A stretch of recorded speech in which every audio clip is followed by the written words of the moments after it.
হুম, torch light সব জানি। আর আমি আবার কি কল করবো এখন? যেটা বাজেনি কল করবে ওই তো বন্ধু, ওর ওই বন্ধু, আর বন্ধু নেই বাজারে, একটাই আছে ওর বন্ধু, ওটা তো ভাগনা, ওই বন্ধু ভাগনা যা বন্ধু ওই একটাই আছে। তাহলে কি খেয়ে দে ঘুমাবে নাকি এখন? ঘুমাবে ঘুমাবে এখন নাকি? না, আচ্ছা তুই একটা, তুই বলো বন্ধু বন্ধু কোথায় আছে আমার? ও রাজাই, হ্যাঁ তবে আর বন্ধু কোথায়? রাজার আছে এখানে অনেক, আর কি বন্ধু কোথায় আছে সব জায়গায়, তোরও আছে, রাজার আছে, সবাই আছে, সবার আছে। তোর বন্ধুটা তুই রাজা ছাড়া কে আছে আমার? ডায়মন্ডে নেই অন্য জায়গা হয়তো আছে। কোথায় আছে? ডায়মন্ডে থাকতে হবে তার কি মানে আছে? কলকাতা, চেন্নাই কলকাতা, কোন দিকে দৃশ্য কলকাতা, কোন দিকে কোন দিকে? দৃশ্য কোন দিকে কলকাতা?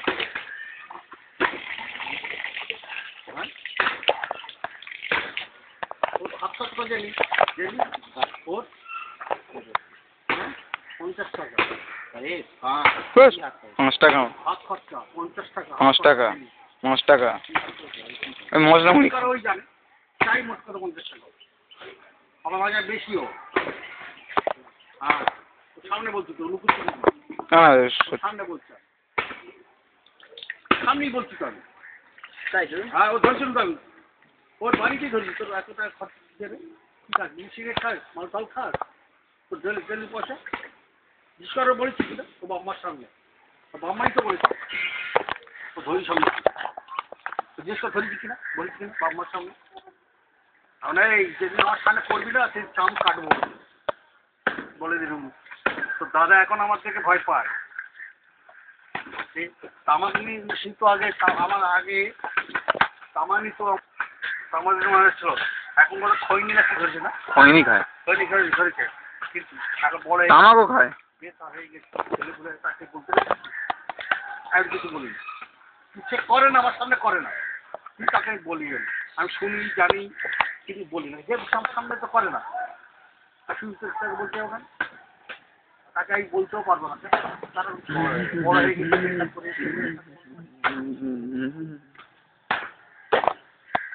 আমার সঙ্গে নকশা করে।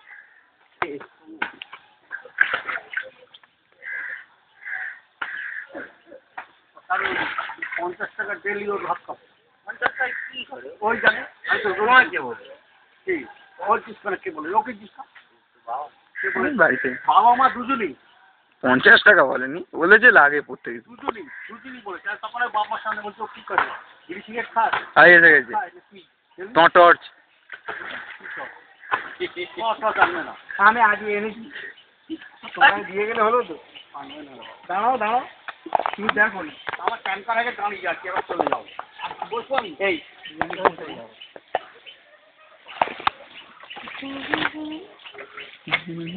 আইলা রে আইলা। হ্যাঁ কই ও বৃষ্টি হবে না,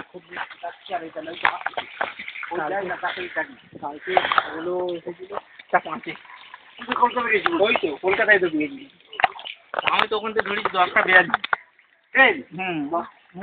বৃষ্টি হচ্ছে কি করছিস, আমার তো 10টা পর্যন্ত ডিউটি ছিল, এবার আমি চলে আসি 9টা 55, 9:30টায় বেরিয়ে যাই কালকে, ঠিক আছে, এবার বৃষ্টি এত হচ্ছে সে আজকে ছিল, আমি একা কম্পার্টমেন্টে, আমি একা আর কাকদ্বীপের একটা ছেলে, সে বেরোনোর সেখানে থাকবে, সে দুই না আসছি 9:40 নামখানা লোকাল 9টা পাইনি না, সে ডাউনটা ধরে ডাউনটা চলে এলো, এবারে রাত্রি পুরো বৃষ্টি হচ্ছে, তারপরে এবার ট্রেন বাহিরপুর স্টেশন, এই উত্তর রাজারগঞ্জ স্টেশনে কারেন্ট অফ হয়ে গেছে 10 মিনিট পুরো, বাহিরপুর স্টেশন পুরো অন্ধকার, ট্রেন পুরো অন্ধকার, খুব অন্ধকার ট্রেন, আর এই কে কোথায় আছে যায় না, চুপচাপ অন্ধকার সব বলে দেখাচ্ছে, আর কম্পার্টমেন্টে দুজন আছে, কম্পার্টমেন্টে দুবার, আর ট্রেনে হয়তো খুব রবিবার থাকে একটু বাড়ি ফাঁকা, তা এইদিকে একদম নেই, আর মাঝখানে পাবে ভ্যান্ডার ব্যাপার, হ্যাঁ সামনে না, তাও অত রাত্রে এইদিকে ভ্যান্ডার সামনে দিকে লাস্ট বাড়ি আর তোর যে ওই যেখানটা আসে, হ্যাঁ ওই ট্রেনটা মোটামুটি প্যাসেঞ্জার পাবে মগরাট রোড প্যাসেঞ্জার থাকে ফাঁকা হয়ে যাওয়ার সময় আমার নেমে আগে যেতে হবে যেন অনেক প্যাসেঞ্জার থাকে। সারা ট্রেনে বোধ 10-12 জন লোক সারা ট্রেনে বসে আছি চুপচাপ অন্ধকারে দুজন কম্পার্টমেন্টে আর কেউ নেই পুরো ট্রেন অন্ধকার চুপচাপ বসে 10 মিনিট পুরো বৃষ্টি হচ্ছে জীবন ধারে তারপরে নামলাম না বাইক ছিল গুরুদাসনগরে হ্যাঁ হ্যাঁ ওখান থেকে তখন বাজে পৌনে একটা বাজে 10 মিনিট বাকি বাইক নিয়ে একটা বার 10 মিনিট বাকি লাস্ট ট্রেনটা না 11 বা 10:42 ট্রেন তো লেট ঠিক আছে লাস্ট ট্রেনটা 1:10 আছে হ্যাঁ লাস্ট ট্রেনটা 1:10 হ্যাঁ লাস্ট ট্রেনটা তারপরে সে আরো 1 ঘন্টা লেট করে লাস্ট ট্রেনটা 1:10 আছে আমি এসেছি না এবার কথা শোনো এবার গুরুদাসনগরে এসে বুঝল লাগে বৃষ্টি হচ্ছে যাদের বাড়িতে বলতে মেয়েটা আবার বললো তুমি আমার একটা কাজ করো আমার কর্তার রেনকোট পরে যাও পুরো রেনকোট পা থেকে মাথা পর্যন্ত পরে নিলাম বৃষ্টি হচ্ছে তো ছাতা